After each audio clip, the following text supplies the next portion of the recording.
Nakatakdang ipatupad ng Civil Aviation Authority of the Philippines o CAAP ang upgraded version ng Communications Navigation Surveillance Air Traffic Management System sa Setyembre 30 o araw ng Lunes.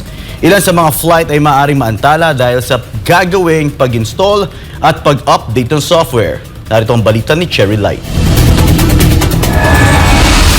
Ayon sa Civil Aviation Authority of the Philippines o CAAP, layunin ang pagpapahusay sa kanilang Air Traffic Management System o ATMS na gawing moderno at pahusayin ang kakayahan at katatagan ng sistema. Ang pagpapahusay na ito ay naglalayong magbigay ng mas mahusay na mga operasyon sa trapiko, sa himpapawid, bawasan ang mga pagkaantala at mapabuti ang pangkalahatang karanasan para sa mga airline at mga pasahero. Ang bagong software para sa ATMS ay binuo ng Tails, isang kumpanya na nagbibigay ng mga solusyon sa teknolohiya para sa iba't ibang industriya kabilang ang aviation.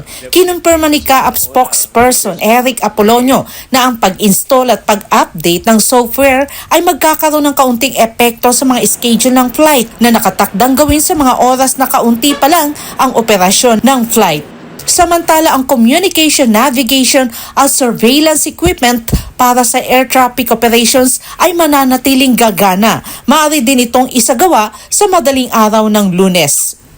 Naabisuhan na rin ng CAAP ang mga airline hinggil sa nasabing pag-upgrade at pag-install ng software. Araw ng Biyernes, sisimulan na rin nilang mag-issue ng notice to airman para ipaalam sa mga airline at stakeholder ang nasabing aktibidad. Para sa Diyos at sa Pilipinas kumahal, Cherry Light, SMNA News.